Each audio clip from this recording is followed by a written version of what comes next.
जो 7 बातें यीशु मसीह ने क्रूस के ऊपर कही थी, ठीक है। और मैं विश्वास करता हूँ कि हम सब इससे कुछ सीखेंगे, क्योंकि मैंने पर्सनली इन बातों से कुछ सीखा है। और आपको मज़ा आएगा जब आप हमारे साथ इसको स्टडी करेंगे। तैयार हैं आप लोग? पहली वाणी हमको मिलती है लूका उसका 23 अध्याय, उसका 32 से लेकर 38 तक। लूका 23 अध्याय, लूक 23, और उसका 32 से लेकर 38 तक।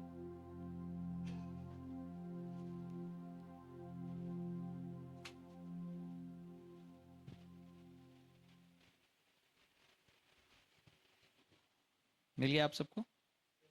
ठीक है, स्क्रीन पर है क्या? आज नहीं है? Okay, no worries, no worries. हम इसको साथ में मिलके पढ़ते हैं।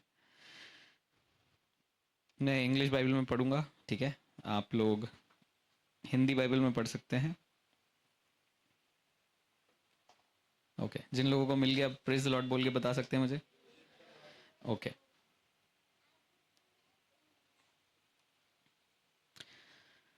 सो 38 तक पूरा नहीं जाएंगे हम, 34 पे ही रुक जाएंगे, और फिर उसके आगे का, उसके आगे और हम हैं। आप लोग 23 का 32 से हम आगे पढ़ रहे हैं। Two brothers, two others, criminals also led away to be executed with him. When they arrived at the place called the skull, they crucified him there along with the criminals, one on his right and other on his left. Then Jesus said, Father, forgive them because they do not know what they're doing. And they divided his clothes and cast lots. Then people stood watching, 35 से पढ़ रहा हूँ मैं, ठीक है। People stood watching and even the leaders kept scoffing. He saved others, let him save himself. If this is God's Messiah, the chosen ones, the soldiers also mocked him. They came offering him sour wine and said, If you are the king of Jews, save yourself. The inscription was above him which said, This is the king of Jews. ठीक है। So यहाँ पर ऐसा हुआ है, मैं आपको थोड़ा सा सिनेरियो समझा रहा हूँ। यीशु मसीह क्रूस के ऊपर अभी अभी लटकाए गए हैं, ठीक है। अभी उन्हें लटकाया गया है, और लटकाने के तुरंत बाद जो लोग नीचे खड़े हुए थे, है ना, 2 क्रिमिनल्स, एक राइट साइड में है, एक लेफ्ट साइड में। और लटकाने के तुरंत बाद जो लोग नीचे खड़े हैं, जिसमें से फरीसी हैं, है ना, कुछ और लोग हैं, और कुछ प्रीस्ट भी वहां पर हैं, और कुछ सोल्जर्स भी वहां पर हैं, ठीक है। वो सब पता है स्कॉफ कर रहे हैं। स्कॉफ का मतलब ताने मार रहे, है ना। अरे तू अगर राजा है तो खुद को नीचे उतार ले, अगर तू ये है तो ऐसा कर, अगर तू वो है तो ऐसा कर। और ये सब जब यीशु मसीह सुन रहा है, तो यीशु मसीह सिर्फ एक लाइन बोलता है, जो आयत नंबर 34 में लिखी है। वहां पे यीशु कहता है, पिता इन्हें क्षमा करना, क्योंकि ये नहीं जानते ये क्या कर रहे हैं, ठीक है। नाउ ये ऑब्वियस ही बात है, क्षमा के विषय में है, मैं उसके खिलाफ नहीं हूँ, ठीक है। ये स्क्रिप्चर क्षमा के विषय में। पर यीशु का एक ऐसा ट्रेट मैं आपको बताना चाहता हूँ, जो मुझे पवित्र आत्मा ने कुछ सालों पहले सिखाया था, और वो मैं आपसे शेयर कर रहा हूँ, ठीक है। पहला पत्रस 2 अध्याय,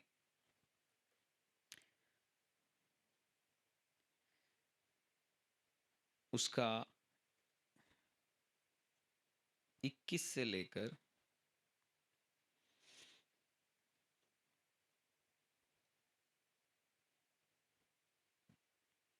हम आगे तक पढ़ेंगे, ठीक है। पहला पत्रस 2 अध्याय 21 से लेकर 23 तक पढ़ेंगे। मिल गया आप सबको? अरे आज आवाज़ नहीं आ रही आप लोग की, ज़ोर से बोल सकते हो आप। गुड फ्राइडे पे धीरे बोलना कंपलसरी नहीं है, ओके। ज़ोर से बोल सकते हो। मिल गया क्या आप सबको? चलिए एक साथ मिलके पढ़ेंगे। और तुम इसी के लिए बुलाए भी गए हो, क्योंकि मसीह भी तुम्हारे लिए दुख उठाकर तुम्हें एक आदर्श दे गया कि तुम भी उसके पद चिन्हों पर चलो। ना तो उसने पाप किया और ना उसके मुंह से कोई छल की बात निकली। वह गाली सुनकर गाली नहीं देता था और दुख उठाकर किसी को भी धमकी नहीं देता था, पर अपने आप को सच्चे न्यायी के हाथ में सौंपता था, ठीक है। गाली सुनकर गाली नहीं देता था, दुख उठाकर किसी और को बोलता नहीं था। कहने का मतलब क्या है, आप सोच के देखो, यीशु मसीह इतने सारे लोगों के बीच में, और वो लोग ना ये बाकी दो लोगों को कुछ नहीं बोल रहे, क्योंकि सबको किससे प्रॉब्लम है? यीशु मसीह से। जब आप पुराने कुछ चैप्टर्स को पढ़ोगे तो आपको समझ आएगा, यीशु को क्रूज पे चढ़ाने के लिए पूरा शहर एकत्रित हो गया, और सब लोग अभी किसकी बुराई कर रहे हैं? यीशु मसीह की। और यीशु मसीह हर बुराई सुन के एकदम चुप है। और मैं जब इसको स्टडी कर रहा था कुछ सालों पहले, तो प्रभु मेरे मन में ये डाल रहा था कि यीशु अगर उस समय एक शब्द भी बोलता तो पूरे मानव जाति के विरोध में वो बात रजिस्टर कर दी जाती, क्योंकि वो परमेश्वर था। अगर वो बोलता प्रभु आपका न्याय आए, बात रजिस्टर हो जाती। शब्दों में ताकत है कि नहीं? शब्दों में ताकत है ना। अगर वो बोलता प्रभु आपका न्याय अभी इन पर आ जाए, परमेश्वर को करना पड़ता। यीशु मसीह पतरस बाकी चेलों से बात कर रहा था जब उसको सैनिक पकड़ने आए थे, तो कहता है क्या तुम्हें नहीं पता मैं अपने बाप से बोलूंगा तो वो 12 पलटन भेज देगा स्वर्गदूतों की जो मेरे लिए लड़ेंगे। उसको अपनी अथॉरिटी पता थी, ताकत पता है। आप सोचो, इतना ताकतवर आदमी जिसके एक शब्द से हजारों स्वर्गदूत उतर के लड़ने आ सकते हैं, उसके विरोध में जब लोग चिल्ला रहे हैं, उसको गालियां दे रहे हैं, उसको गलत बोल रहे हैं, वो चुप करके बैठा है। और मेरे साथ ये समस्या थी कि जब भी कोई मेरे विरोध में बोलता था मुझे बहुत गुस्सा आता था। मसीह जीवन में जब मैंने शुरुआत की ना, बहुत गुस्सा आता था, और मैं बोलता था अब भी जाऊंगा उनसे बात करूंगा और मैटर को सॉल्व करूंगा। और परमेश्वर ने बोला जोशुआ कब तक करेगा? और ये वचन प्रभु ने मुझे याद दिलाया कि जब यीशु मसीह को गाली दी तो उसने वापस गाली नहीं दी। यीशु मसीह को जब गलत बोला, उसकी आंखें लोगों पर नहीं थी, उसकी आंखें परमेश्वर पर थी। लोग कह रहे शायद परमेश्वर का पुत्र है तो नीचे उतर जाएगा, हम तब मानेंगे। यीशु को पता है मैं ऑलरेडी हूं, इसलिए पिता को देख रहा है और कह रहा है पिता इन लोगों को नहीं पता ये क्या कह रहे हैं। जब आपको मालूम है मसीह में आप क्या हो, आपकी अथॉरिटी क्या है, जब आप इवन अपने वर्स्ट सिचुएशन पे हो और लोग आपके विरोध में बात करें, जब आपको मालूम है, आप अपने मुंह फालतू नहीं खोलोगे। आपको मालूम है युद्ध मेरा परमेश्वर लड़ रहा है, क्योंकि वहां लास्ट में लिखा हुआ है पतरस के 23 में, अपने आप को न्यायी परमेश्वर के हाथ में सौंपा। मुझे नहीं पता आपके ऊपर कौन एलिगेशंस लगा रहे हैं, पर मैं आपसे कहना चाहता हूँ अपने मुंह को शांत कर लो और उनसे यीशु मसीह की तरह यही बोलो, पिता ये नहीं जानते कि क्या कर रहे हैं, क्योंकि मेरी तरफ से मेरा जो बाप लड़ रहा है वो न्याय करने वाला परमेश्वर है। इसलिए मैं अपने शरीर के बल से नहीं लड़ूंगा। और जब प्रभु ने मुझे ये सिखाया, मेरे लिए पता है सबसे चैलेंजिंग क्या था? अपने मुंह को चुप करना। क्योंकि जब आपके विरोध में कोई कुछ बोलता है, आपको ऐसा लगता है इसने 2 शब्द बोले, इसको और 4 बोलूं मैं, है ना? लगता है ना? पर यही पवित्र आत्मा का फल आप अपने जीवन में उगाते हो, और ये आसान नहीं है, ठीक है, पर ये कठिन भी नहीं है। ठीक है, मतलब कहने का मतलब ये है, ये आसान नहीं है लेकिन ये इम्पॉसिबल नहीं है। आप इस जबान को पवित्र आत्मा की सहायता से कंट्रोल में कर सकते हो। कई बार लोग बोलते हैं भैया मेरे दिमाग से, मेरे मुंह से गाली बकना नहीं छूट रहा है। आप कर सकते हो, क्योंकि आपके ऊपर पवित्र आत्मा आ गया है। अब जबान पर और दिल पर ही जब पवित्र आत्मा आ गया है तो अपवित्रता को जाना होगा, है ना? कितने लोग ने डॉक्टर के पास जाके गोली खाई बुखार की, है ना? तो आपको मालूम है ये गोली के खाने से क्या होगा? बुखार नीचे उतरेगा। ऐसे ही अंदर ही पवित्र आत्मा आ गया, अंदर ही पवित्र यीशु आ गया, अंदर ही वचन आ गया, तो आप कौन आपको अपवित्रता में जीने से रोक सकता है? कौन रोक सकता है कि आप अपवित्र ही जीते रहो? वो परमेश्वर जो आपके अंदर आ गया है वो आपको पवित्रता में पुश करता जाएगा और आप बढ़ते जाओगे। सो यीशु मसीह के इस वाणी से मैं अपने लाइफ में यही सीखता हूं, जब लोग आपके विरोध बोलें उस समय कुछ मत बोलो। शुरू में आपको हो सकता है अजीब लगे, क्योंकि शरीर, ध्यान से सुनना, शरीर का काम है बदला लेना। जब भी कोई आपके विरोध बोलेगा, आपका शरीर बोलेगा लड़, दम लगा, ताकत लगा, बदला ले। पर आत्मा बोलेगा रुक जा, रुक जा। सामने वाला बोलेगा तू गधा है, आप बोलोगे नहीं मैं अभी भी परमेश्वर का बेटा हूं। क्यों? क्योंकि पवित्र आत्मा अंदर से साक्षी दे रहा है, अंदर से पवित्र आत्मा आवाज दे रहा है, ये जो बोल रहे हैं वो सब तू नहीं है, तू मेरा बेटा है, तू मेरी इच्छा पे चल रहा है। यीशु को मालूम था वो क्रूस पर लटका है, उसकी इच्छा को पूरी कर रहा है। ठीक है, कितने लोग कुछ सीख रहे हैं इस वाणी से? ठीक है, यीशु मसीह ने जब लोगों ने गाली दी, उसने वापस गाली नहीं दी। ठीक है, मैं चाहता हूं जितने जवान लोग यहाँ पर हैं, जब लोग आपके विरोध में बोले, इस समय में अपने पैशन को पवित्र आत्मा के हाथ में दे देना। जब आपको लगता है कि आज इसका मुंह तोड़ दूं, पवित्र आत्मा को बोलना मदद करो ताकि मैं इसका मुंह ना तोड़ूं प्रभु मैं आपको धन्यवाद दूं समझ रहे हो आप क्या करोगे? आप अपने गुस्से पर, आप अपने शरीर पर जय पाना सीखोगे, है ना? शरीर हमेशा बोलेगा लड़, अपने आप को प्रूव कर तू कौन है ना? आपने वो कहानियां देखी होंगी, पिक्चरों में आता है ना कि हीरो को ठेस लगी, फिर हीरो ने डिसाइड किया अब मैं करोड़पति बन के सबको बताऊंगा कि मैं क्या कर सकता हूँ। फिर वो करोड़पति बन के सूट वूट पहन के आया और अब सबको बता रहा है कि सब उसके नीचे और वो सबसे ऊपर है। ये शरीर है, ये आत्मा का काम नहीं है। परमेश्वर आपको उठा सकता है, पर जितना वो आपको उठाएगा उतना ही आपको नम्र भी बनाएगा कि आप दूसरों का आदर करो है? ऐसा नहीं बताएगा कि अब तुम सबसे ऊपर हो, दूसरों के ऊपर अपना जूता रख दो नहीं। समझ पा रहे हो? अरे समझ पा रहे हो क्या? ठीक है, यही पहली वाणी है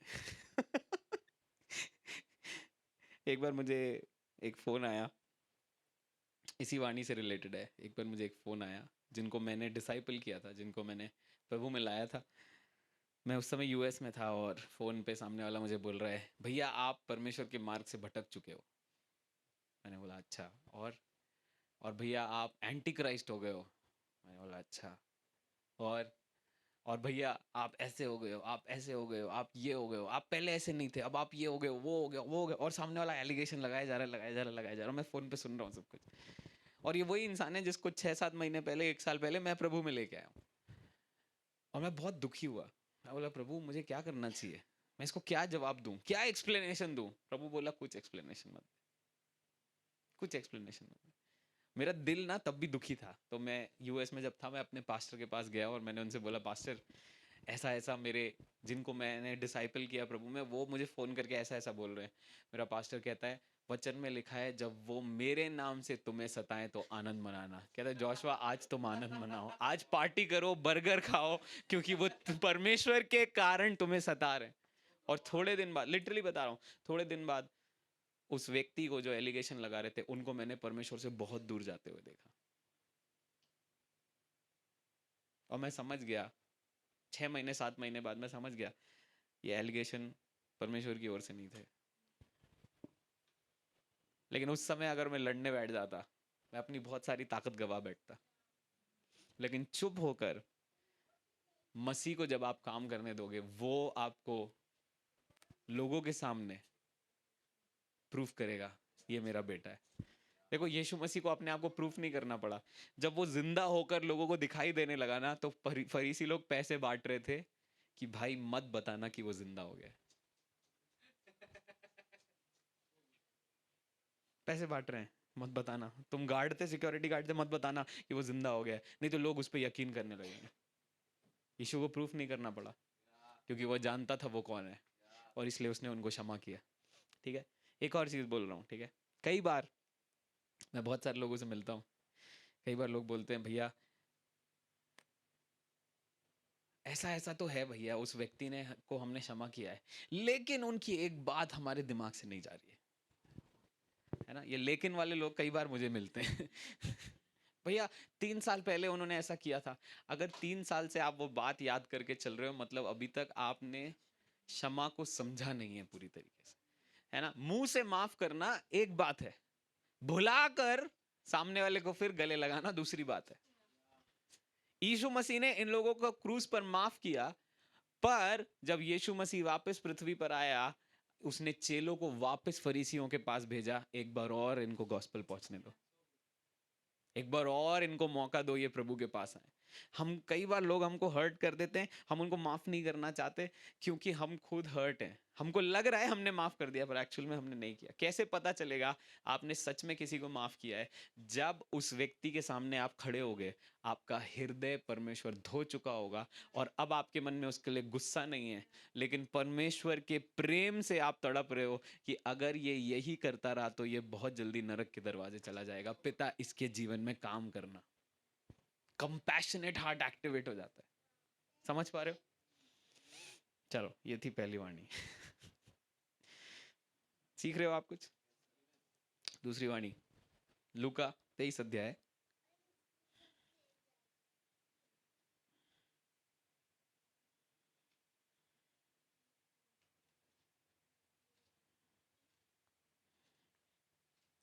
उसका 39 से लेकर 43।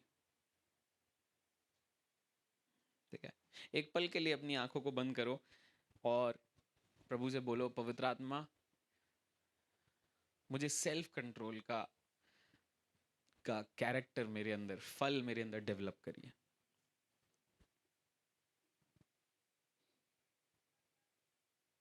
मैं कुछ भी ना बोल दूं, कुछ भी एक्ट ना कर दूं, मुझे सेल्फ कंट्रोल सिखाइए। और अगर आप मांगोगे वो देगा, इसलिए मैं आपसे प्रार्थना करने के लिए बोल रहा हूं।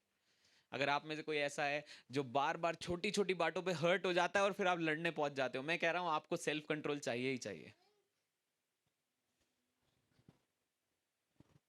आपको सेल्फ कंट्रोल चाहिए कि आप अपने दिल की दिशा को मॉनिटर कर सको, अपने विचारों को मॉनिटर कर सको। Thank you Jesus. मांगो उसे, पवित्र आत्मा मुझे क्षमा करने के लिए बल देना। अगर किसी को मैंने क्षमा नहीं किया है, मैं उनको क्षमा कर पाऊं। और मुझे मेरे मुंह को, मेरे विचारों को, मेरे दिल को सेल्फ कंट्रोल में डेवलप करने के लिए, ताकि जब कोई गाली दे तो मैं सिर्फ गाली ना दूं, पर प्रभु मैं उनको कीमती जानकर, जैसे आप उनको कीमती जानते हो, मैं उनको प्यार कर सकूं। धन्यवाद यीशु, यीशु के नाम से आमीन। अगर आपने किसी को क्षमा नहीं किया है, मैं बस आपको रिमाइंडर दे रहा हूं, आज भी आप कर सकते हो। ठीक है? और अगर आज आपको ऐसा लगता है कि आप स्ट्रगल करते हो ज़्यादा बोलने से, लड़ाई करने से, मैं कह रहा हूँ एक अनुग्रह आपके ऊपर आ गया है, जहाँ यीशु मसीह की तरह सेल्फ कंट्रोल आपके अंदर प्रभु डेवलप करेगा, कौन सी चीज़ कब बोलनी है और कब अपने मुंह को शट कर लेना है। ठीक है? आप आप आत्मा के चलाए जब चलोगे, आप देखोगे आपके लाइफ में कुछ बदलते हुए। आमीन। लूक 23:39-43 सबको मिल गया? नहीं मिला? यस बोल सकते हो, नो बोल सकते हो। तैयार हो आप पढ़ने के लिए? Let's go. ठीक है, थोड़ा और वॉल्यूम बढ़ाओ, जोर से पढ़ेंगे। ओके। जो कुकर्मी वहां लटकाए गए थे, उसमें से एक ने उसकी निंदा करके कहा, क्या तू मसीह नहीं? तो फिर अपने आप को और हमें बचा। इस पर दूसरे ने उसे डांट कर कहा, क्या तू परमेश्वर से भी नहीं डरता? तू भी तो यही दंड पा रहा है, और हम तो न्याय अनुसार दंड पा रहे हैं, क्योंकि हमने अपने कामों का ठीक फल पा रहे हैं। पर इसने कोई अनुचित काम नहीं किया। तब उसने कहा, हे यीशु, जब तू अपने राज्य में आए तो मेरी सुधि लेना। उसने उससे कहा, मैं तुझसे सच कहता हूं कि आज ही तू मेरे साथ स्वर्ग लोक में होगा। ठीक है, देखो, मैंने ये रेवलेशन सुबह भी शेयर किया था, मैं अभी इस रेवलेशन को फिर से शेयर कर रहा हूं और आप समझोगे कि मैं क्या कहना चाहता हूं। ठीक है, रूफस भाई इधर आ जाओ आप, और आप इधर आ जाओ। देखो, ठीक है, मैं यीशु मसीह हूँ, है ना? मैं बीच में लटका हुआ हूँ। एक डाकू ये है, एक डाकू ये है ना? ये डाकू मेरे से कह रहा है, अगर तू परमेश्वर का पुत्र है तो खुद को भी नीचे उतार और मुझको भी नीचे उतार। ठीक है, क्या ये गलत बोल रहा है?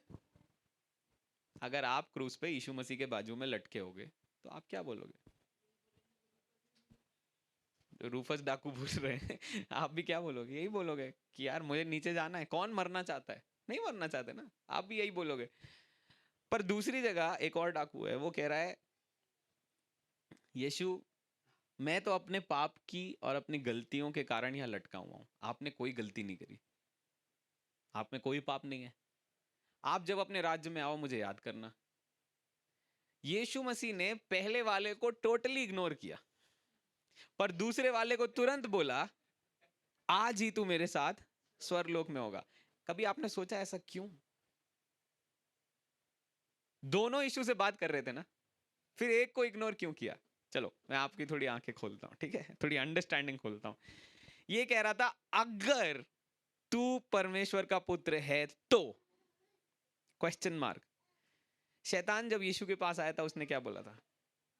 अगर तू परमेश्वर का पुत्र है तो रोटियों को, पत्थर को रोटी बना दे, करेक्ट? ये बंदा भरोसा नहीं कर रहा था, ये चैलेंज कर रहा था, उसका रहा था ये, यीशु मसीह क्रूस की जरूरत नहीं है तेरे को, तू खुद भी उतर जा, मुझे भी उतार ले। और यीशु मसीह इस पृथ्वी में आया ही क्यों था? क्रूस पर अपनी जान देने के लिए। इस बंदे को टोटल इग्नोर किया यीशु मसीह ने, क्यों? क्योंकि ये फेथ में ऑपरेट नहीं कर रहा है, ये अनबिलीफ में ऑपरेट कर रहा है, ये यीशु मसीह की पहचान को अनबिलीफ से देख रहा है। उसी जगह ये बंदा है जो कह रहा है हम तो अपने गलतियों का प्रायश्चित क्रूस पे लटक के पा रहे हैं, पर प्रभु जब तू स्वर्ग राज्य में आए तो हमें याद रखना। और यीशु मसीह कहता है क्योंकि तूने मेरे नाम पर विश्वास किया इसलिए आज ही तू मेरे साथ स्वर्ग में होगा। ठीक है, अब आप बैठ जाओ। कितने लोग यहां तक मुझे समझ पाए? ठीक है, एक व्यक्ति, ठीक है, एक आयत खोलो, प्रेरितों के काम 4:12, एक्ट्स ऑफ अपोस्टल्स 4:12।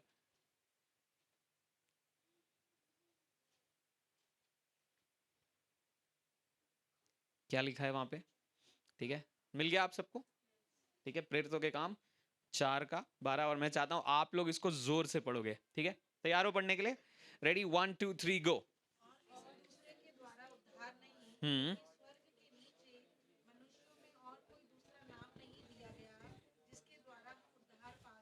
हम्म देखो, यहां कह रहा है यीशु मसीह के नाम के अलावा और कोई भी नहीं है, और कुछ भी नहीं है जो आपको उद्धार दे सकता है। क्रिश्चियन परिवार में पैदा होना आपको उद्धार नहीं देता।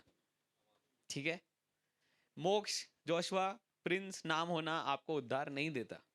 सच बोल रहा हूं।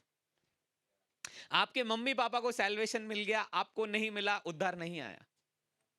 अरे मेरे माँ बाप तो 50 साल से प्रभु को जानते हैं। अरे आपने जाना क्या? आपने यीशु के नाम को जाना क्या? क्योंकि आप जब पर्सनली विश्वास करोगे तभी आपको उद्धार का एक्सपीरियंस मिलेगा, और वो उद्धार का एक्सपीरियंस आपके जीवन को बदलना शुरू करेगा। मैं जब यीशु के नाम को नहीं जानता था, मैं बहुत अच्छे से पाप का जीवन जीता था। जेरी भाई मेरे बहुत पुराने दोस्त हैं, वो जानते हैं कि मैं कैसा था कॉलेज के दिनों से। इतना राइचस नहीं था, इतना अच्छा नहीं जीता था जितना अभी दिखता हूं आपको। बहुत खराब जीवन था। लेकिन यीशु के नाम को जब सच में जाना, उस नाम ने उद्धार के सामर्थ को मेरे अंदर खोला, और उद्धार का सामर्थ जब मेरे अंदर खुला तो परमेश्वर ने केवल मुझे स्वर्ग का वारिस ही नहीं बनाया, लेकिन मेरे जीवन को परमेश्वर ने अंदर से बदलना शुरू किया। यह है उद्धार का सामर्थ जो यीशु के नाम से जुड़ा हुआ है। यहां दो डाकू थे, एक अविश्वास कर रहा था अगर तू परमेश्वर का पुत्र है तो ऐसा कर, और एक विश्वास कर रहा था और कह रहा था जब तू अपने राज्य में आए, इसका मतलब उसका दिल ऑलरेडी मान चुका था वो राजा है, और अपने मुंह से वो कह रहा था जब तू राज्य में आए मुझे याद रखना। यीशु कहता है तेरे दिल के विश्वास के अनुसार और तेरे मुंह के अंगीकार के अनुसार तू आज ही मेरे साथ स्वर्गलोक में होगा। रोमियो उसका 10, उसका 9 और 10 मैं आपको सुना दे रहा हूं, अभी हम पढ़ नहीं रहे हैं उसको। वहां पर ऐसा लिखा है, अगर कोई व्यक्ति अपने दिल से विश्वास करे कि यीशु ही मसीह है और मुंह से अंगीकार करे तो वो उद्धार को पालेगा। कितने लोग हैं जिन्होंने यीशु पर दिल से विश्वास किया है? आप उद्धार ऑलरेडी पा चुके हो। उस उद्धार का सामर्थ अब आपके जीवनों को बदल रहा है, और ये हर रोज हो रहा है ना? कितने लोग हर रोज नहाते हैं? नहाते हो? पता है जब आप वचन पढ़ रहे हो आप हर रोज नहा रहे हो। हाँ सच में, क्योंकि कभी ना कभी आप देखोगे हो सकता है पहले दिन, दूसरे दिन, एक हफ्ता तक वो बाइबल आपसे बात ना करे, पर अचानक से पढ़ते पढ़ते कोई वचन आपके दिल से बात करने लगेगा और डिटर्जेंट की तरह वो आपके दिल को धोने लगेगा, है ना?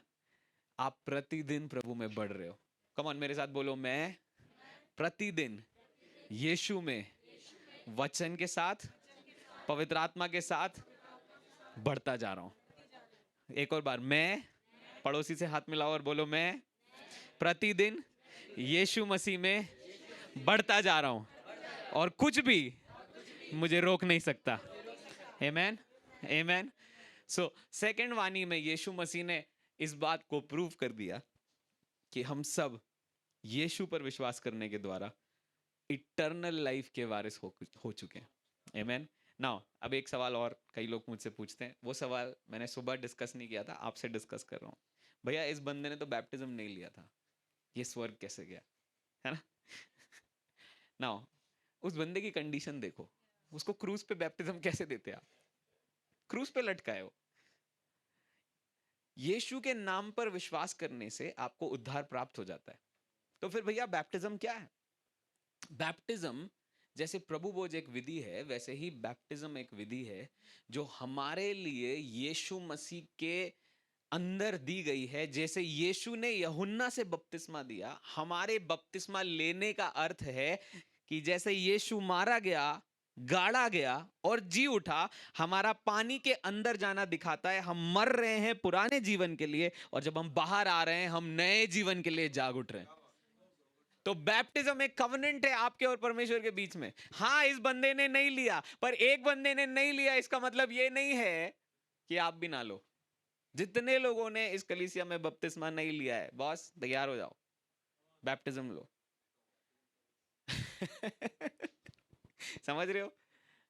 आप अगर यीशु को जानते हो, बुढ़े होने तक का इंतजार मत करो, बपतिस्मा लो।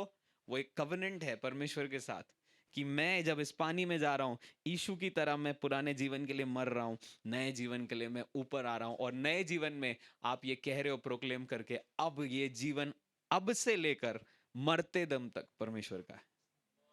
ठीक है? पता नहीं क्यों मुझे ऐसा लगा कि मैं बैप्टिज्म के बारे में बोलूं। त्रिशिरी वाणी, मजा आ रहा है? जॉन चैप्टर 19, यूहन्ना उसका 19 अध्याय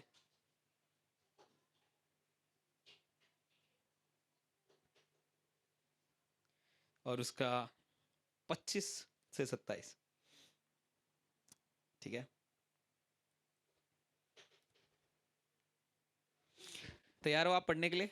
ठीक है, जोर से पढ़ना है। Okay, ready? 1 2 3 गो। अतः सैनिकों ने ऐसा ही किया। यीशु के क्रूस के पास उसकी माता और उसके बहनें, क्लोपास की पत्नी मरियम और मरियम मगदलीनी खड़ी थी। जब यीशु ने अपनी माता और उस चेले को जिससे वह प्रेम रखता था पास खड़े देखा, और उसने अपनी माता से कहा, हे नारी, देख ये तेरा पुत्र। तब उसने चेले को कहा, ये तेरी माता। और उसी समय वह चेला उसे अपने घर ले गया। ठीक है?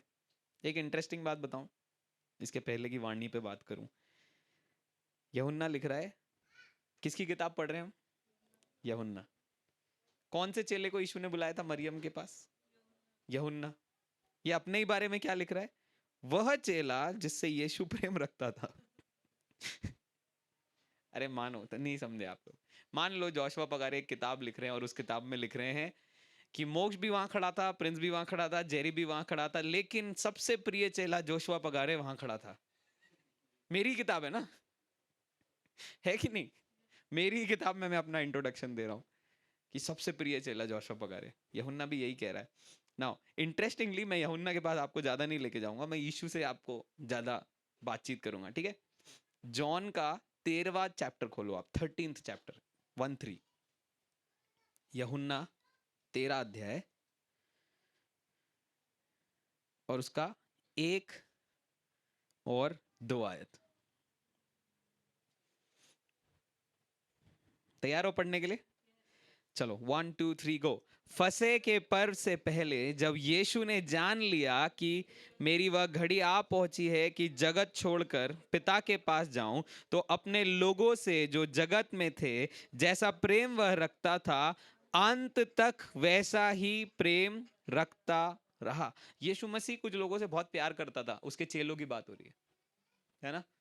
क्या कह रहा है? शुरू में जैसा प्रेम किया था, एंड तक वैसा ही प्रेम रखता रहा। अभी ये एंड तक पहुंचा नहीं है यीशु मसीह, ठीक है? ना एक इंटरेस्टिंग चीज बताता हूं। जब उसने चेलों को सुना, थियोलॉजियंस ऐसा बोलते हैं, मत्ती जो था, सॉरी, पीटर जो था, वो एक्चुअली एज में सबसे बड़ा था, ठीक है? यूहन्ना जो था, वो एज वाइज काफी छोटा था, एज वाइज, ठीक है? यहाँ नेचर की बात नहीं हो रही है, पर्सनैलिटी की बात नहीं हो रही है, कौन कैसा था ये भी बात नहीं हो रही है। एज वाइज पतरस जिसने कलीसिया स्टार्ट किया सबसे बड़ा था, यूहन्ना सबसे छोटा था उस पूरे ग्रुप में, जो अपने आप के लिए लिख रहा है कि परमेश्वर कह रहा है उसका फेवरेट चेला मैं हूं, ठीक है? बाइबल कह रही है यीशु ने अपने चेलों को शुरू से अंत तक प्यार किया, ठीक है? अब एक स्क्रिप्चर पे मैं आपको लेके जा रहा हूं, पहला पतरस 5:7।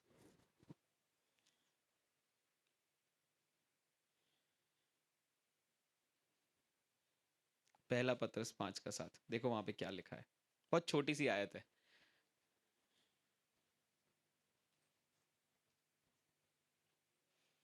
तैयार हो आप पढ़ने के लिए? सबको मिल गया क्या? चलो रेडी, 1 2 3 गो।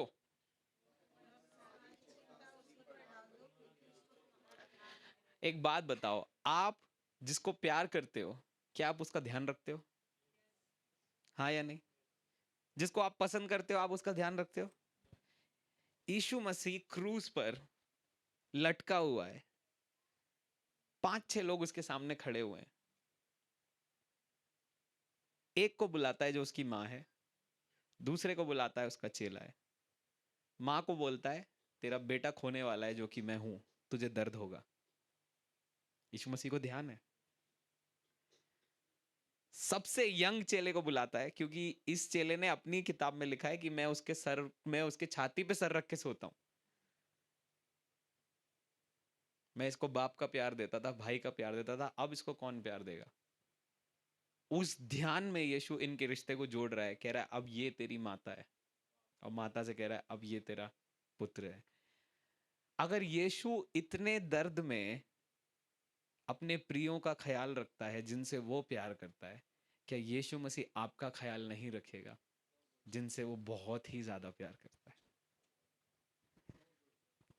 इसलिए प्रिंस भाई ने गाना लिखा है, मेरा ख्याल रखता है, मेरा ख्याल रखता है, छोटी सी छोटी बातों का ख्याल रखता है, मेरा ख्याल रखता है, मेरा ख्याल रखता है, मेरी हर सोच से भी ज्यादा ख्याल रखता है। अगर वो इतने दर्द में अपने प्रियों का ख्याल रख सकता है, तो अब तो वो मृत्यु में से जी उठा है। आपके जीवन में एक एक चीज जो चाहिए वो उसका ख्याल रखेगा। अपने दिमाग को ना हम कई बार सोच सोच के कंसर्न बना देता हूं। मैं कह रहा हूं आज चिंताओं को उसके ऊपर डाल दो, वो आपका ख्याल रखेगा। अपने मैं पता है ये करता हूं, आजकल ये करने लगा हूं। मैं जब गाड़ी चला रहा होता हूं, मैं कहता हूं प्रभु आप मेरा सबसे अच्छा ख्याल रखो, क्योंकि आपके मन में मेरे लिए भली योजना है। तो मुझे क्या खाना है, मुझे क्या पहनना है, मुझे क्या चाहिए, परमेश्वर आप करोगे, आप मेरा ख्याल रखोगे, आप मेरे परिवार का ख्याल रखोगे। और फिर जब मैं देखता हूं वो कैसे ख्याल रखता है, तो मैं ऐसा हो जाता हूं, ये परमेश्वर ही कर सकता था, परमेश्वर ही कर सकता था। हो ही नहीं सकता कि दुनिया का बेस्ट परमेश्वर आपका ख्याल रखे और आप स्ट्रगल कर रहे हो। ये दो चीजें एक साथ नहीं जाती। तो फिर भैया हम जो स्ट्रगल कर रहे हैं हमारा क्या? आप जब तक अपनी चिंता करोगे आप उसको ख्याल नहीं रखने दोगे। तो इसलिए आज अपने दिमाग से जो जो चीज आपको ये कहती है ये परमेश्वर नहीं कर सकता, ये परमेश्वर नहीं कर सकता, ये परमेश्वर नहीं कर सकता, तुझे करना पड़ेगा, तुझे करना पड़ेगा, तुझे करना पड़ेगा, वो सब चीज को ऐसे निकालो और बाहर और बोलो, मेरा एक परमेश्वर है जो जीवित है और वो मेरा ख्याल रखेगा, मेरा बिजनेस बढ़ेगा, मेरे लिए जॉब में ओपनिंग्स होंगी, मेरे लिए चीजें बढ़ती जाएंगी, क्योंकि मेरे पास मेरी चिंता करने वाला परमेश्वर है, मेरा ख्याल रखने वाला परमेश्वर है। समझ पा रहे हो आप? कितने लोग मुझे समझ पा रहे हैं? अगर आपके मन में कोई भी चिंता लेकर आप आए हो, मैं चाहता हूं यीशु के क्रूज पर आप उसे डाल दो। अगर क्रूज से वो मरियम का और यूहन्ना का ख्याल रख सकता है, आज रात में कुछ बातें आपके लिए खुलने पाए यीशु मसीह के नाम से। कम ऑन, अपनी कुछ चिंताओं को आज डाल दो और उसको देखो इस हफ्ते में कैसे वो आपका ख्याल रखता है। डाल दो, अपने दिल को डाल दो। कोई भी बात जो आपके अंदर चल रही है, डाल दो यीशु मसीह के सामने। हाँ, थैंक यू जीसस। रिखाटा मसीहे दे रेखेटिया संदाला ब्राला खाता सियांतेरे खीना ब्लांदा डाला मा खाता सियांदा। कुछ बातों में वो आपका ख्याल रखने जा रहा है इस हफ्ते में। उसकी भली योजनाओं में से आप कई योजनाएं इस हफ्ते में आपके जीवन में क्रैश होने जा रही हैं, क्रैश होने जा रही हैं, और आप देखोगे बंद दरवाजों को खुलते हुए, आप देखोगे नई बातों को आपके लिए होते हुए, आप देखोगे। थैंक यू जीसस, यीशु के नाम से आमेन आमेन। साक्षी, मेरे को ऐसा लग रहा है परमेश्वर इस हफ्ते में आपके लिए कुछ खोलने जा रहा है। मैं एक बंद दरवाजे को देख रहा था जो परमेश्वर ने आपके लिए खोल दिया है, और मुझे नहीं पता है ये बंद दरवाज़ा आपकी जॉब से रिलेटेड है या आपकी लाइफ से रिलेटेड है, पर इस हफ्ते में वो दरवाज़ा जैसे ही खुलेगा, आप नई चीज़ों को आपके सामने आते हुए देखोगे। इस हफ्ते के अंदर परमेश्वर कुछ खोलने जा रहा है। आमेन। नंबर 4, एंजॉय कर रहे हो आप लोग?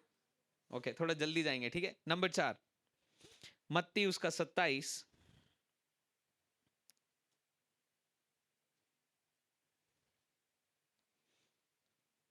और उसका 46।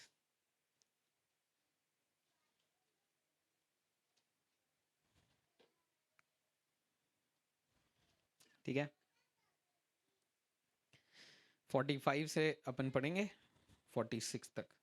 ठीक है, तैयार हो आप पढ़ने के लिए? मिल गया आपको? दो ही लोगों को मिला। ठीक है, मत्ती मैथ्यू 27:46 मिल गया क्या आपको? Okay, let's read it together. दोपहर से लेकर तीसरे पहर तक उस सारे देश में अंधियारा छाया रहा। तीसरे पहर के निकट यीशु ने बड़े शब्द से पुकार कर कहा, एली एली लेमा शबक्तनी, अर्थात हे मेरे परमेश्वर, हे मेरे परमेश्वर, तूने मुझे क्यों छोड़ दिया। ना, हिंदी बाइबल बोलती है छोड़ दिया, इंग्लिश बाइबल में लिखा होगा फॉरसेकन। हाँ, फॉरसेकन लिखा है, ठीक है। हम छोड़ने को कैसे देखते हैं कि पिता ने यीशु को क्रूस पे अकेला छोड़ दिया, है ना? अभी तक हम ऐसे ही देखते हैं, पर ये सच नहीं है। ठीक है, क्यों सच नहीं है वो मैं बता रहा हूं। जब आप यूहन्ना का 14 अध्याय पढ़ते हो, यीशु मसीह और फिलिप वहां और चेलों के साथ बात कर रहा है, तो फिलिप बोलता है, यीशु मसीह हमें दिखाइए पिता कहाँ है, हमें रास्ता बताइए। यीशु मसीह कहता है, मैं अब तक तुम्हारे बीच में था, क्या तुम नहीं जाने मैं और पिता एक हैं? ठीक है, मैं और पिता क्या है? एक है। नाउ समझना मेरे साथ, अगर, चलो एग्जाम्पल दे देता हूं, आ जाओ भाई, नितेश भाई आओ। ठीक है, अगर ये दोनों, आप सामने आओ, इनके सामने आओ, हाँ ऐसे इधर इधर इनको देखते हुए। ठीक है, अगर ये दो लोग एक हैं, समझना मेरे साथ, अगर ये दो लोग एक हैं और इसको अगर क्रूज पे चढ़ा दिया, तो क्या ये हट जाएंगे पीछे? हाँ या नहीं? सिंपल, दो ही आंसर है। ये क्रूज पर है, ठीक है। हमने अभी तक ये सुना है कि जब यीशु मसीह के ऊपर पाप आए तो पिता ने अपना मुंह फेर लिया और पिता पीछे हो गए, छोड़ के चले गए इसको अकेला। ठीक है, पर एक्चुअल में ऐसा नहीं हुआ। ठीक है, क्योंकि हम इसको किस नजर से देखते हैं? हम इसको इस नजर से देखते हैं ये तो 15 सेकंड में हार गए, यीशु मसीह 9 घंटे थे क्रूस पे ऊपर करके रखो थोड़ी देर और हाँ, हम इसको इस नजर से देखते हैं कि अब पाप यीशु के ऊपर आ गया और परमेश्वर पिता पवित्र थे, तो वो पाप के साथ इनके साथ रिश्ता नहीं रख सकते थे, तो इन्होंने छोड़ दिया। हम इस नजर से देखते हैं, है ना। अब मैं आपको पहली चीज तो ये बता दूं कि यीशु मसीह भजन संहिता 22 का 1 और 2 को एक्चुअली कोट कर रहे थे। ठीक है, पढ़े, है ना, ताकि आपको थोड़ी देर काम कर लो, वापस ऊपर करवाऊंगा, खड़े रहना। 22 उसका 1 और 2, भजन संहिता 22, भजन संहिता 22 उसका 1 और 2 मिला आपको? कुछ ही लोगों को मिला, मैं वेट कर रहा हूँ। साम्स 22 1 एंड 2 सबको मिल गया? थोड़ा जोर से यस बोलोगे, और इतनी जोर से पढ़ोगे आप। ठीक है, चलो 1 2 3 गो। हम्म, हाँ, ये कौन लिख रहा है? कौन लिख रहा है? ये ऊपर लिखा होगा, देखो 1 के भी ऊपर लिखा होगा, है नाम लिखा है, दाऊद का भजन। कितने हजार साल पहले दाऊद ने यह भजन लिखा? हे मेरे परमेश्वर, हे मेरे परमेश्वर, तूने मुझे क्यों छोड़ दिया। दाऊद कुछ पर्सनल चीजों से होके जा रहा था, जहां दाऊद को ऐसा लग रहा था कि अब वो अकेला हो गया। समझ पा रहे हो आप मुझे, है ना। अब देखो यीशु के साथ क्या हो रहा था, समझना मेरे साथ भाई। यीशु मसीह क्रूस पे है ना।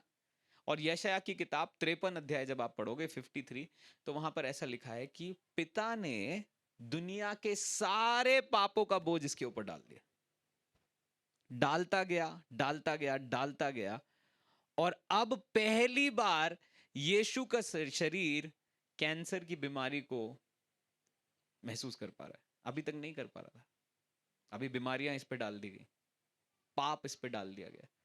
हाँ, आप में से कई लोग याद करो, जब आप पाप में थे, क्या पाप का बोझ महसूस होता था जो अब महसूस नहीं होता है? ऐसा लगता था जीवन में क्या ही चल रहा है यार, और अब आपको खुशी रहती है। पाप का बोझ था वो किसके ऊपर था? यीशु के ऊपर था। और जब यीशु क्रूस के ऊपर ये सब सह रहा था, आप सोचो इस बंदे को, कैंसर वाले पेशेंट्स को कैसे पीड़ा होती। चलो आपको अगर दांत में दर्द हो जाए किसी को, या चोट लग जाए, आपको दर्द होता है? होता है। दुनिया की सारी बीमारी वचन में लिखा है उस पर डाल दी गई थी, सारी बीमारी उस पर डाल दी गई थी। और यीशु मसीह उस दर्द में कह रहा है, क्योंकि उसको अब शरीर पर महसूस हो रहा है, और अब वो कह रहा है दाऊद की तरह, हे पिता तूने मुझे क्यों छोड़ दिया। एक्चुअल में वो ये नहीं कह रहा था कि पिता ने मुझे छोड़ दिया, कह रहा है पिता पहली बार मैं महसूस कर पा रहा हूं मानव जाति किस चीज के बोझ में दब के जी रही थी, जहां ऐसा लगता है पिता तूने हमको छोड़ दिया है। समझ पा रहे हो? समझ पा रहे हो क्या आप लोग? पिता ने कभी मानव जाति से अपना मुंह नहीं मोड़ा। कितनी बार आदम से लेकर पता नहीं कहां कहां तक, और कितने लोगों ने पाप किया, कभी उसने मुंह नहीं मोड़ा। आपको लगता है वो अब मुंह मोड़ देता? ठीक है, एक स्क्रिप्चर और दे रहा हूं, उसको खोलना। ठीक है, चले जाओ भाई आप दोनों, थैंक यू सो मच।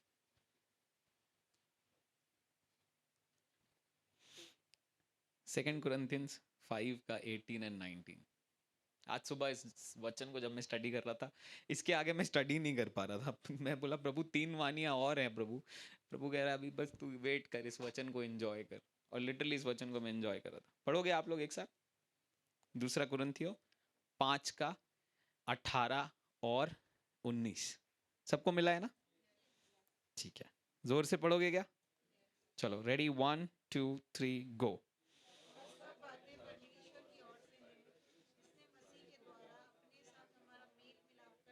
हम्म हम्म एक मिनट, क्या लिखा है? परमेश्वर ने मसीह में होकर अपने साथ संसार का मेल मिलाप कर लिया। इसका मतलब क्या है? जब यीशु क्रूस पर सब कुछ सह रहा था, मसीह कहां था? परमेश्वर कहां था? सॉरी, मसीह नहीं, परमेश्वर कहां था? इस आयत में क्या लिखा है समझो आप मेरे साथ।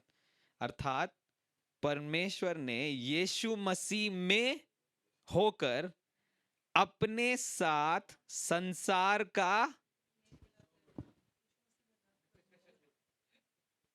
अब आप समझ पा रहे हो, परमेश्वर ने यीशु जो लटका हुआ है उसके अंदर होकर, प्लानिंग यही थी, मेरा बेटा मरेगा पर जितने पापी हैं मैं उनसे हाथ मिलाऊंगा। पर यीशु क्योंकि वो दर्द महसूस कर रहा था, वो कह रहा था पिता ऐसा लग रहा है आपने मुझे छोड़ दिया है, पहली बार महसूस कर रहा हूं ये बीमारी क्या होती है, ये तकलीफ क्या होती है, मनुष्य जाति पाप के कारण कहां फंसी हुई है ये मैं महसूस कर पा रहा हूं। अब आप बोलोगे भैया क्या सच में यीशु के ऊपर पाप आ गए थे? हाँ, इसी चैप्टर की 21 आयत पढ़ो और फिर मैं आपको अगली वाणी में ले जाता हूं। जो पाप से अज्ञात था, कौन पाप से अज्ञात था? यीशु मसीह। सबको आपको मालूम है उसने पाप नहीं किया था कभी, ठीक है? क्या लिखा है? उसी को उसने, ठीक है, उसी को कौन? यीशु मसीह को उसने कौन? परमेश्वर पिता ने हमारे लिए क्या ठहरा दिया? पाप ठहरा दिया कि हम उसमें, यीशु में होकर परमेश्वर पिता की धार्मिकता बन जाए। आना वापस, आना नितेश, आना वापस। आ जाओ, कोई बात नहीं, आ जाओ, आप भी आ जाओ, ठीक है? हाँ, वापस खोल लो हाथ। परमेश्वर पिता ने सारा पाप जो मेरा था वो इसके ऊपर डाल दिया, सबका सब, एक भी नहीं रख छोड़ा। और जब इसके ऊपर पाप डाला, मैंने कोई प्रायश्चित नहीं किया, मैंने सिर्फ इस पर विश्वास किया। मेरा इस पर विश्वास करना, पिता की इच्छा ये थी कि जैसे ही मैं इस पर विश्वास करूं, मेरा पाप हट जाए, मैं धर्मी बन जाऊं और अब मैं पिता से रिश्ता रख सकूं। कितने लोग समझ पा रहे हैं इस बात को? क्रूस पर ये ट्रांजैक्शन हो रहा था। Thank you. और इसीलिए उस दर्द के अंदर यीशु मसीह कह रहा है, हे पिता मुझे ऐसा लग रहा है तूने मुझे छोड़ दिया, पर एक्चुअली पिता ने उसको नहीं छोड़ा था। मैंने आपको ऑलरेडी स्क्रिप्चर से बताया, वो लोग एक थे, आत्मा में एक थे, लेकिन उस समय यीशु का शरीर कुछ बातों से होके जा रहा था। ओके, पांचवी वाणी, कुछ सीख रहे हो आप लोग? अरे आज आवाज धीरे है, हम लोगों ने खाना रखा है वैसे, ठीक, चिंता वाली बात नहीं है, है ना? आज भी खाना है, ईस्टर पे भी खाना है, ग्रैंड खाना है, तो अपन एंजॉय करेंगे, पर थोड़ा जोर से बोलो, ठीक है? यूहन्ना 19 पांचवी वाणी में लिखा है, मैं प्यासा हूं। ओके, यूहन्ना उसका 19 अध्याय, उसका 28 और 29, 28, जॉन 19 का 28 एंड 29। तैयार हो आप? पढ़ें एक साथ मिलके, चलिए। इसके बाद यीशु ने यह जानकर कि अब सब कुछ पूरा हो चुका, इसलिए कि जो पवित्र शास्त्र में कहा गया है पूरा हो, उसने कहा मैं प्यासा हूं। वहां सिरके से भरा हुआ एक बर्तन रखा था, अतः उन्होंने सिरके में भिगोए गए स्पंज को जूफे पर रखकर उसके मुंह पर लगा दिया। ठीक है ना? बहुत सिंपल तरीके से अगर अब आप 28 आयत को पढ़ो तो वहां लिखा है यीशु मसीह को मालूम था कि जो जो उसे करना था सब हो चुका है।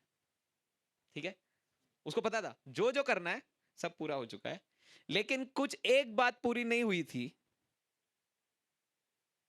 जो पवित्र शास्त्र में लिखी थी, जिसको यीशु को मुंह से बोल के करना था, जिसके लिए यीशु कह रहा है मैं प्यासा हूं। अब आप बोलोगे पवित्र शास्त्र में भैया ये कहां लिखा है? भजन संहिता 69 का 15 खोलो। क्या बोलेंगे 69 को? 69 का 15, साम्स 69 का 15। मिला सबको? जिनको मिला जा रहा प्रेज द लॉर्ड बोल दो जोर से। ओके, जोर से पढ़ेंगे, ठीक है? रेडी, 1 2 3 गो। हम्म हम्म हम्म हम्म। हाँ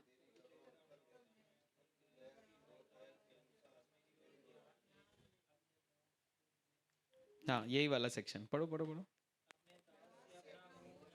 हम्म हम्म और आगे। हम्म हम्म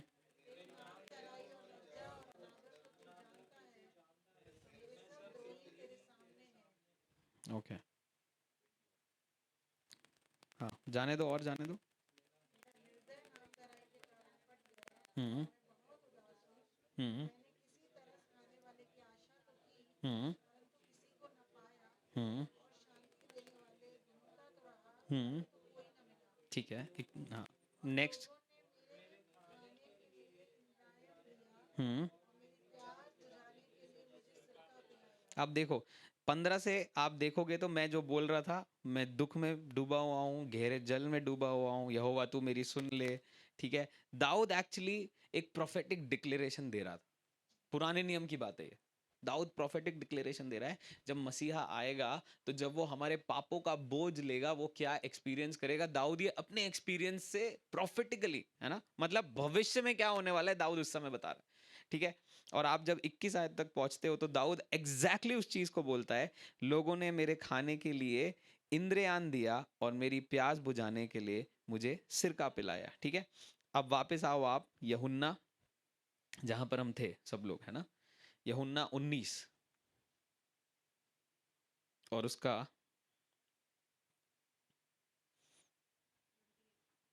28 नहीं, अब हम 29 में जाएंगे। ठीक है,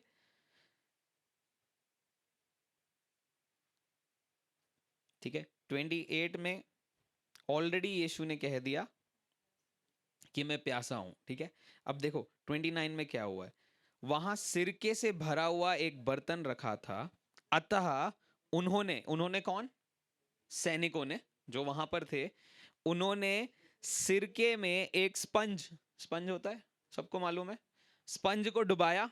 ठीक है, और जूफे पर रखकर, है ना, अब क्रूज पर यीशु ऊंचाई पे टंगा हुआ है, तो जूफे पर उसको रख दिया ऐसे करके, और एक डंडी जैसे होती है ना उसको उसके मुंह तक पहुंचाया, ताकि भजन संहिता 69 का 15 से लेकर 21 में जो लिखा है वो पूरा हो। समझ पा रहे हो आप लोग, यही है यीशु मसीह। अब मैं कहना क्या चाहता हूँ, ये सब जो मैं आपको बता रहा था, यीशु मसीह के बारे में एक एक बात जो लिखी गई थी वो उसको पूरा कर रहा था। ठीक है, हमारे जीवन में हम इसको कैसे देख सकते हैं, बहुत सिंपल है। आपके ऊपर जो भविष्यवाणियां दी गई हैं, क्या आप उनको पूरा करने के लिए और उनको अपने जीवन में पूरा होने के लिए प्रतीति रखते हो? यीशु मसीह ने उसके बारे में जो लिखा गया था ऑलरेडी वहां लिखा है, यीशु जानता था सब कुछ हो चुका है, पाप को ले लिया, बीमारी को ले लिया, अलगाव महसूस कर रहा है, सब कुछ हो गया है, सब कुछ हो गया है, महसूस कर रहा है, बहुत कुछ महसूस कर रहा है, राइट। पर फिर यीशु मसीह यहां पर इस वचन को पूरा होने के लिए इंतजार कर रहा था, और उसको मालूम था अगर मैं इस बात को बोलूंगा नहीं तो ये लिखी हुई बात पूरी नहीं होगी।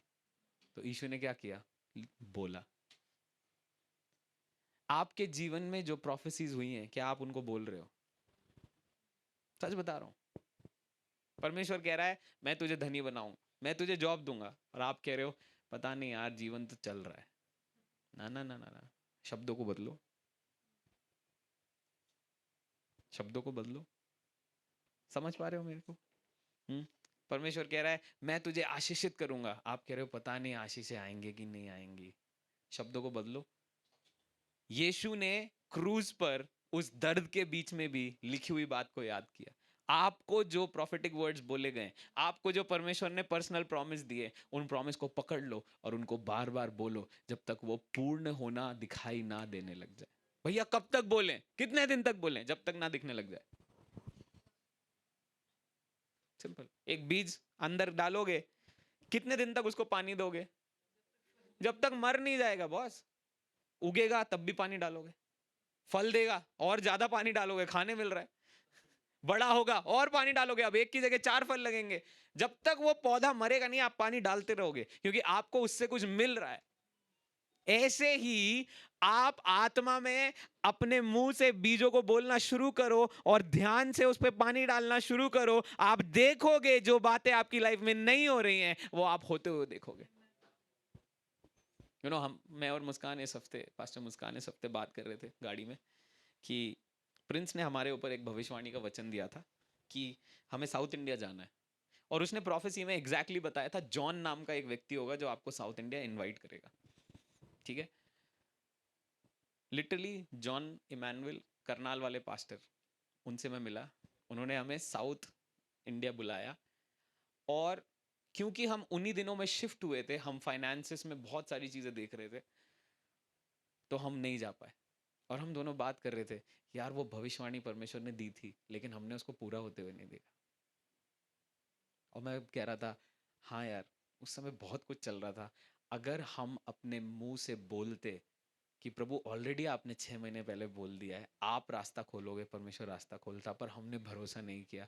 और मैं कल रात में, नहीं शायद परसों रात में, मैं प्रभु से कह रहा था, प्रभु सॉरी, क्योंकि मकान शिफ्ट करना इतना फिजिकली टायरिंग था कि मैं उस भविष्यवाणी को भूल गया।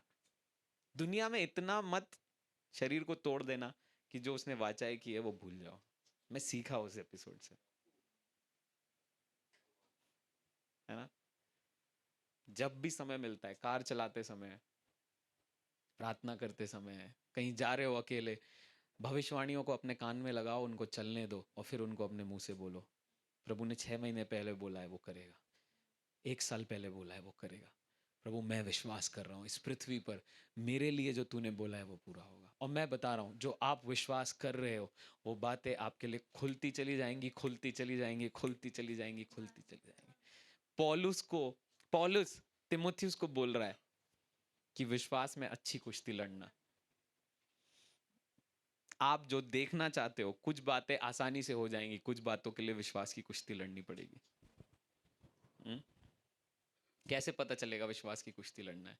जब जिस बात के लिए आप विश्वास कर रहे हो, आपको दिख रहा है कि वैसी बात हो ही नहीं रही है, समय आ गया है कुश्ती लड़ने का। है ना, समझ रहे हो? कितने लोग मुझे समझ रहे हैं? जब प्रभु ने आपको बोला मैं तुझे इंडिया का बेस्ट सिंगर बनाऊंगा, और अभी तक आप बाथरूम में ही गा रहे हो, तैयार हो जाना, यहां से कुछ बदलना है और आपको कुश्ती लड़ना है। टैलेंट पे भी काम करना पड़ेगा, लेकिन प्रभु अनुग्रह भी देगा। दोनों चीज साथ में चलती है। हम में से कुछ लोग सोचते हैं हमको, अरे नहीं हम तो अभी फटा गाते हैं, अपने आप एकदम सुबह होकर उठेंगे कोयल जैसा गाने लगेंगे, ऐसा नहीं होगा। कई बार प्रभु आपको एक रूट पे डालेगा जहां आप शायद कोचिंग सेंटर जाके पढ़ाई करो, म्यूजिक सीखो, चीजें करो, कॉलेज में जाओ, ये प्रभु ने डाला है। लेकिन उसी जगह जो दूसरे स्टूडेंट्स के पास नहीं है वो आपके पास है, परमेश्वर का अनुग्रह और उसका हाथ जो आपके ऊपर है। बाइबल कहती है क्योंकि दानियल के ऊपर परमेश्वर का हाथ था, क्योंकि जोसेफ के ऊपर परमेश्वर का हाथ था, उनके लिए ऐसे ऐसे दरवाजे खुलते थे जो दूसरों के लिए नहीं खुलते थे।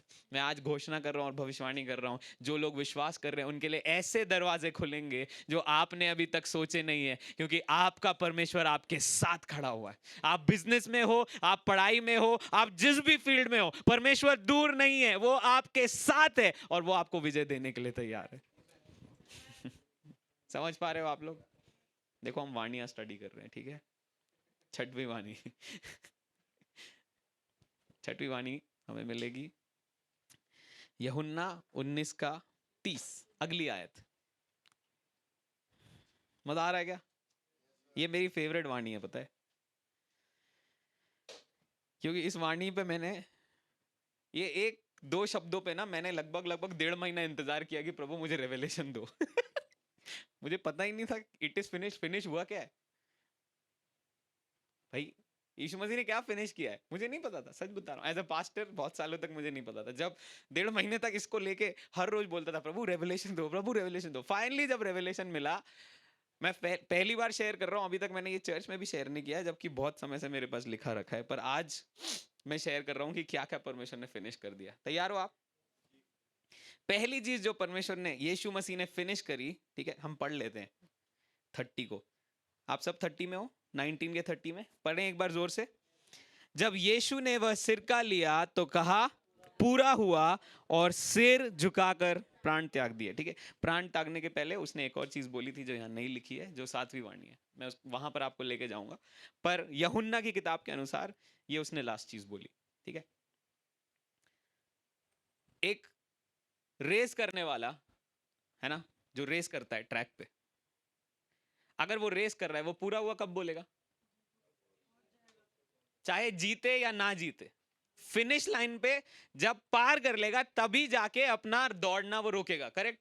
सब लोग एग्री करते हो? इसका मतलब यीशु मसीह जिस असाइनमेंट को पृथ्वी पर पूरा करने आया था, जब उसने ये बोला कि पूरा हुआ, मतलब वो असाइनमेंट को उसने खत्म कर दिया। ठीक है? तो यीशु मसीह ने क्या क्या खत्म किया? ठीक है, फटाफट बता रहा हूं, लिखते जाना। मत्ती 5:18 और 19 के अनुसार यीशु मसीह ने मूसा के लॉ में लिखी गई और भविष्यवक्ताओं के द्वारा बोली गई एक एक बातों को पूरा कर दिया।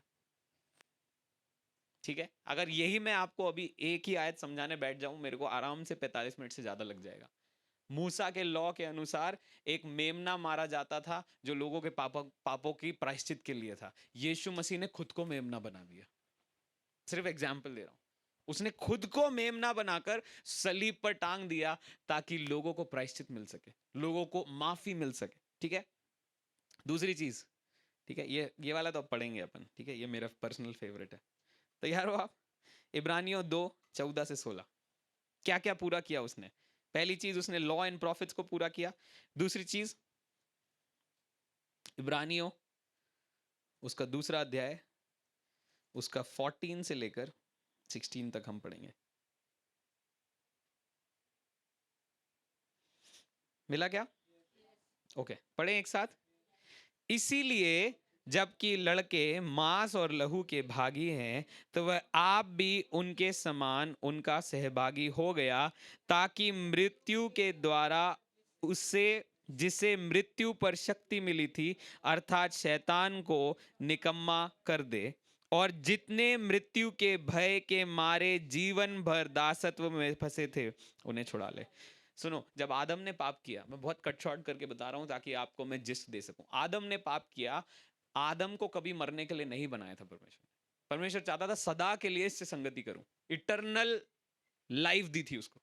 इस बंदे ने पाप किया, पाप करने के कारण अपनी पूरा अधिकार इसने किसको दे दिया? शैतान को। और परमेश्वर को इसकी एज को लिमिट करना पड़ा, इसलिए आदम 900 समथिंग ईयर्स में जाके मरा है। 900 साल जी के मरा है, लंबा लाइफ स्पैन उसने जिया।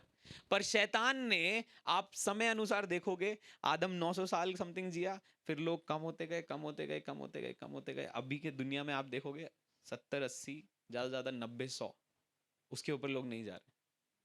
ठीक है? पर ये कर कौन रहा था? शैतान। मृत्यु को डालकर अधिकार ले लिया। ये आयत कह रही है कि जितने लोग शैतान के मृत्यु के शक्ति के नीचे थे, यीशु मसीह ने उनको वहां से छुड़ा लिया। जब उसने कहा पूरा हुआ क्रूस के ऊपर, एक बहुत बड़ा काम यीशु ने किया था।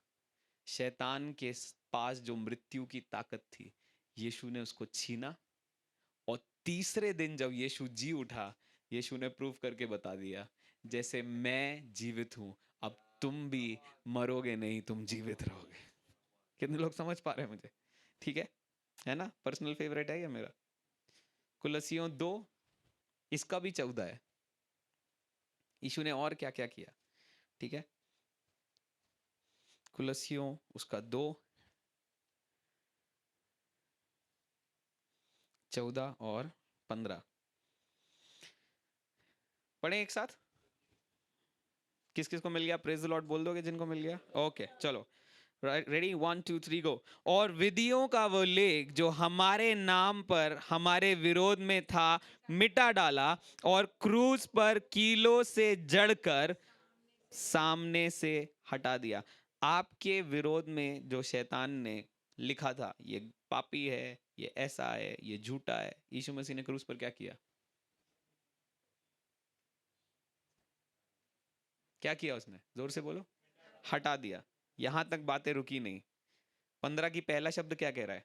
और, मतलब पापों को मिटाने के अलावा कुछ और भी किया। क्या किया? उसने प्रधानताओं और अधिकारों के ऊपर से उतार कर खुल्लम खुल्ला तमाशा बनाया, और क्रूस के द्वारा उन पर, कौन है ये उन? किन पर? जय जयकार की ध्वनि सुनाई है। एक बार और पढ़ो, देखो। और उसने, यानी कि यीशु मसीह ने, शैतान की प्रधानताओं और अधिकारों को ऊपर से उतारकर उनका खुल्लम खुल्ला तमाशा बनाया और क्रूस के द्वारा उन पर जय जयकार की ध्वनि सुनाई। जब यीशु मसीह ने बोला पूरा हुआ, ठीक है, शत्रु शैतान को लग रहा था अब ये मर जाएगा, कुछ भी नहीं होने वाला। 3 दिन बाद ये बंदा जी उठा, ठीक है, और जी उठने के बाद अब कह रहा है, हे मृत्यु तेरा डंक। अभी दुष्ट आत्माएं सब हैरान है, ये कैसे जिंदा हो गया। समझ पा रहे हो?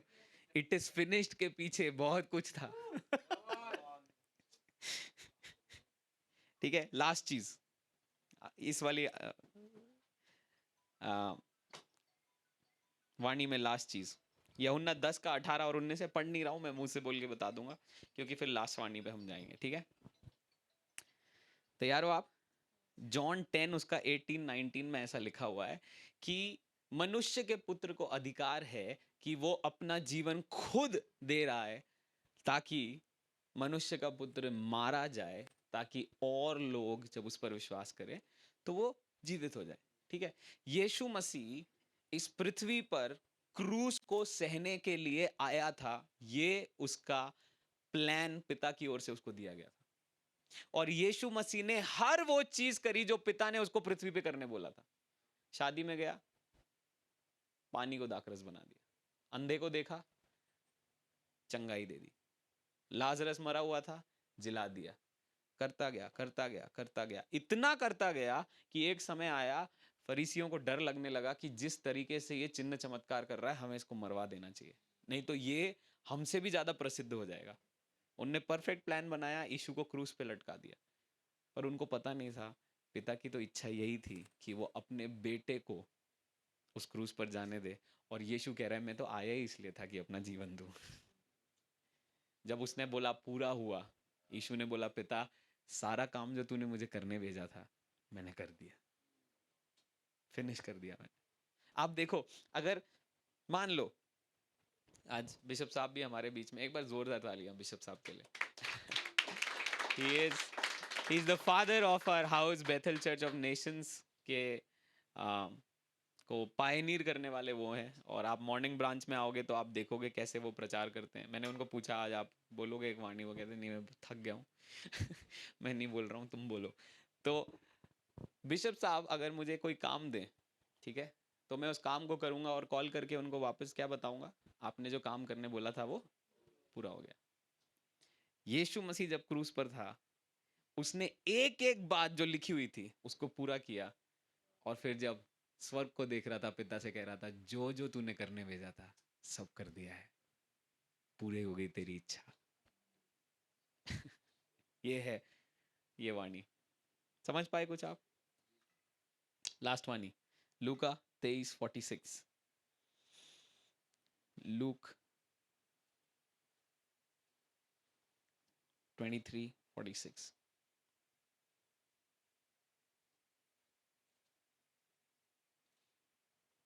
ठीक है, यूहन्ना की किताब में लिखा था कि छठवीं वाणी लास्ट वाणी है, पर एक्चुअली लूका रिकॉर्ड करता है कि लास्ट वाणी है जो यीशु मसीह ने बोली और उसके बाद उसने अपने प्राण त्याग दिए, जो अब हम मिलके पढ़ेंगे। तैयार हो आप पढ़ने के लिए? और यीशु ने बड़े शब्द से पुकार कर कहा, हे पिता मैं अपनी आत्मा तेरे हाथों में सौंपता हूं, और यह कहकर प्राण त्याग दिया। ठीक है, यहां पर हाथ रखे रहना। भजन संहिता 31 और उसका 5 खोलिए।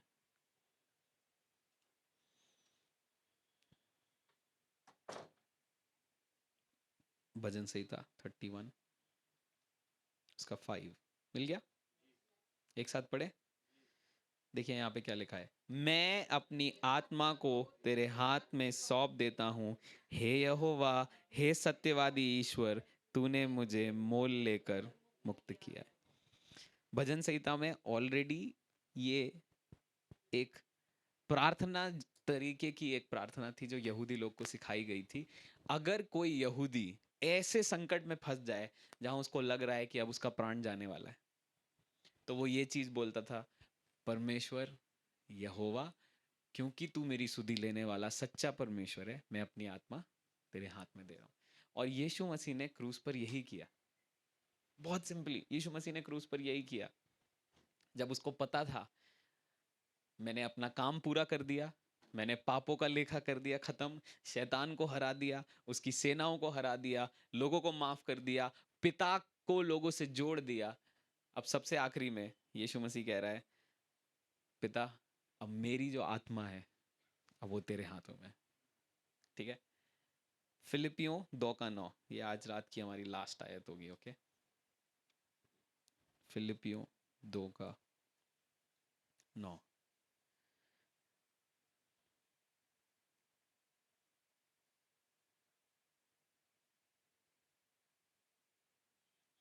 हम्म 8 पढ़ते हैं, चलिए पहले 9 नहीं 8 पढ़ते हैं। तैयार हो आप?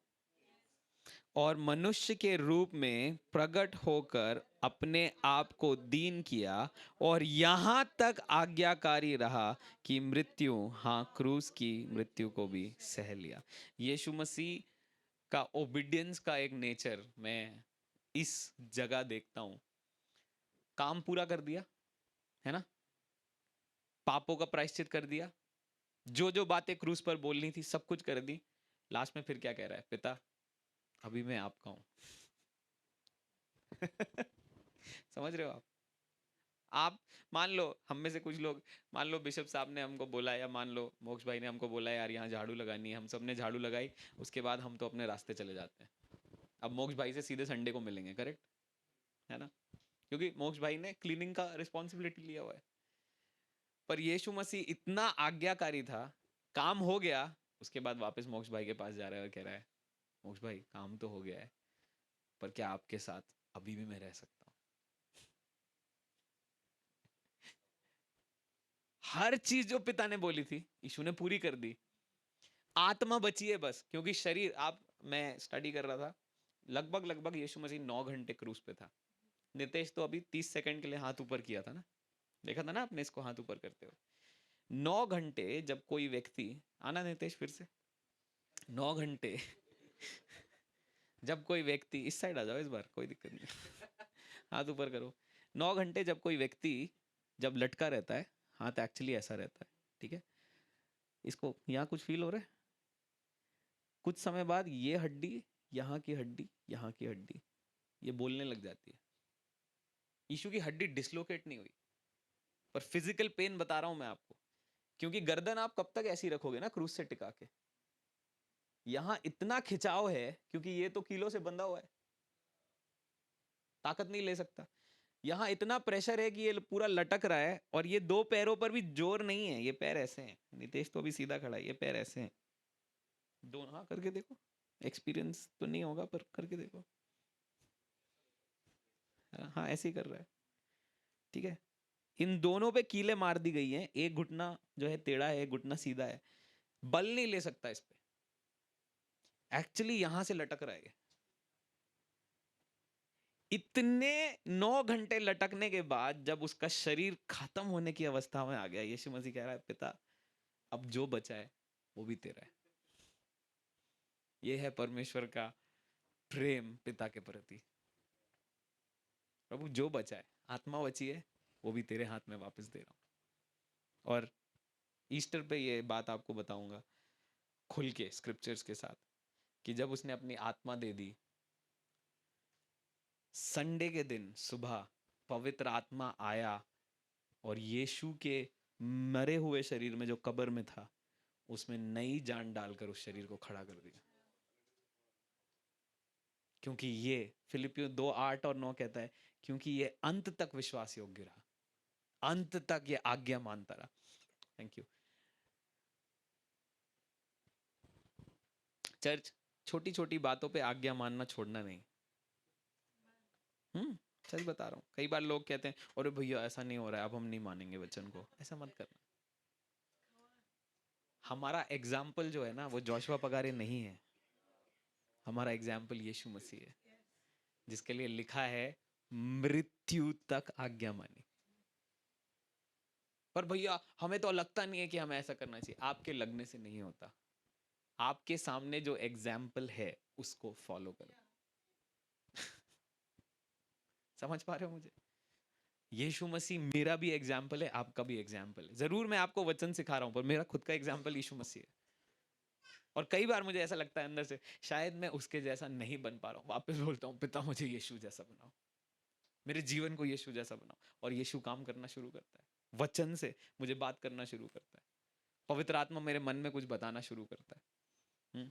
अगर कुछ ऐसी बातें जो आपको मन में लगता है, अरे यार ये आदतें अभी भी नहीं छोड़ पा रहा हूं, इस बात को अभी भी विजय नहीं पा रहा हूं, अगर यीशु मृत्यु तक आज्ञाकारी रहा, मैं कह रहा हूं आप उससे जन्मे हो, आप भी मृत्यु तक आज्ञाकारी रह सकते हो। आपको कोई कोई दुष्ट आत्मा नहीं रोक सकती आज्ञा मानने से।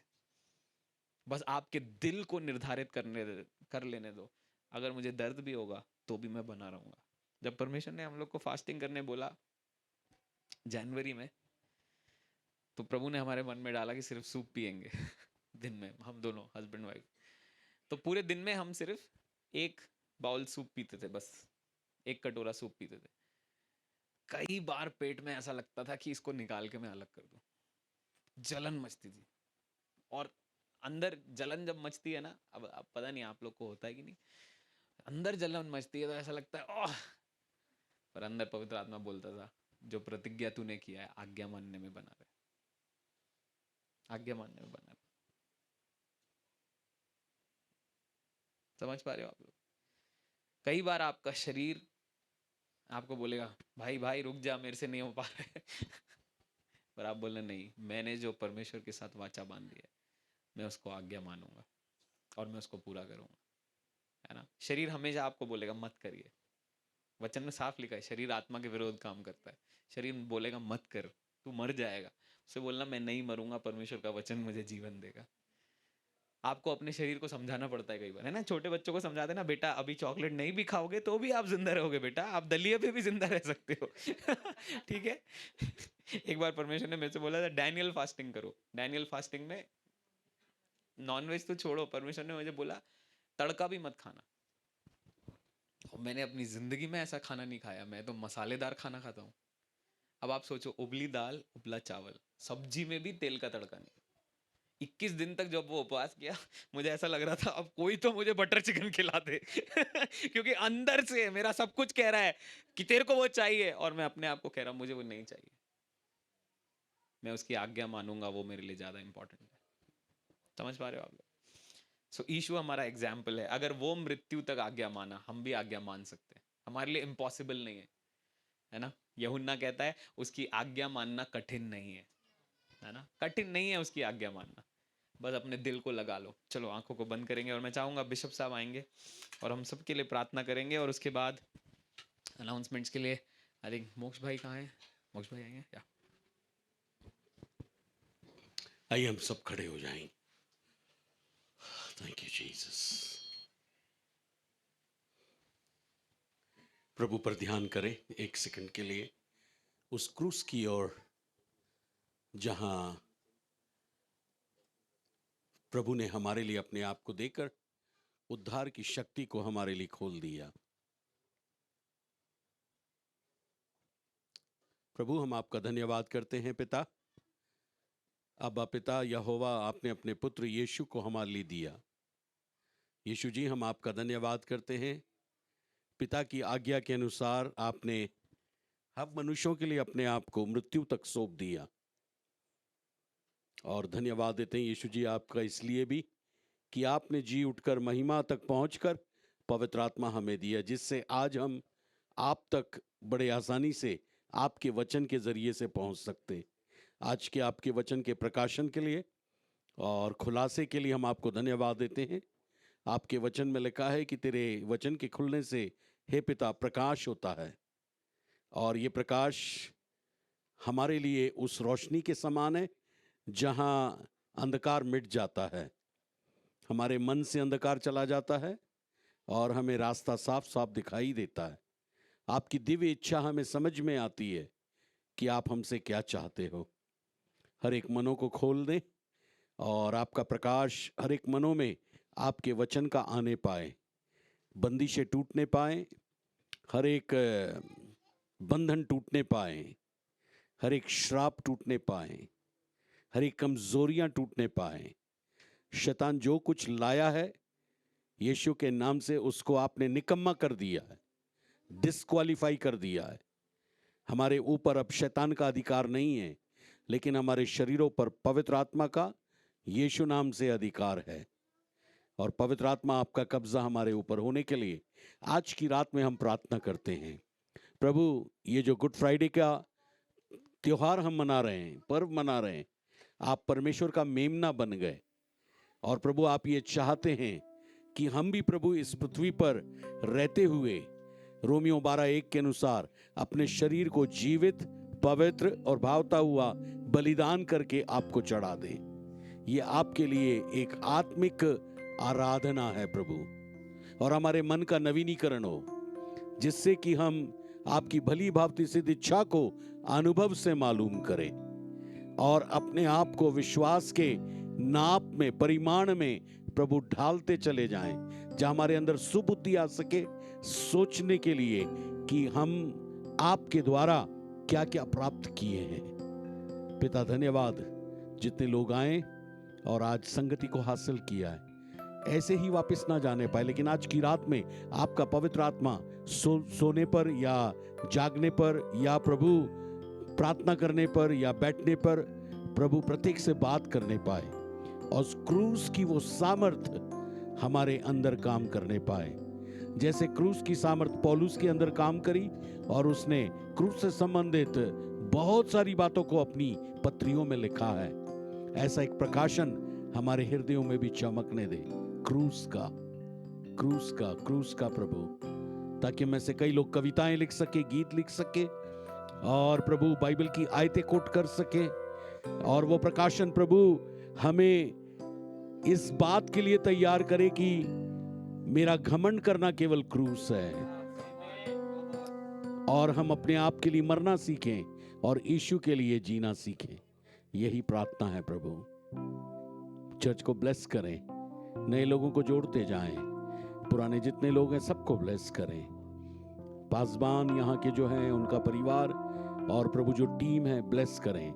और प्रभु धन्यवाद देते हैं, आपने इस शहर में हमें रखा है, इस शहर को हम ब्लेस करते हैं, मध्य प्रदेश को हम ब्लेस करते हैं, छत्तीसगढ़ में और जितने आसपास के इलाकों में प्रभु एक वातावरण है प्रभु जी खुदावंद, उस एंटी कन्वर्जन बिल का सबको नाकाम करें और हमारे इस प्रभु जी प्रदेशों को उन सब से आजाद करें और एक बड़ी तादाद में जागृति आने दे प्रभु। अंतिम जागृति मध्य प्रदेश से शुरू हो, भोपाल से शुरू हो, ये हमारी प्रार्थना है। यीशु के नाम से दुआ मांगते हैं, आमीन।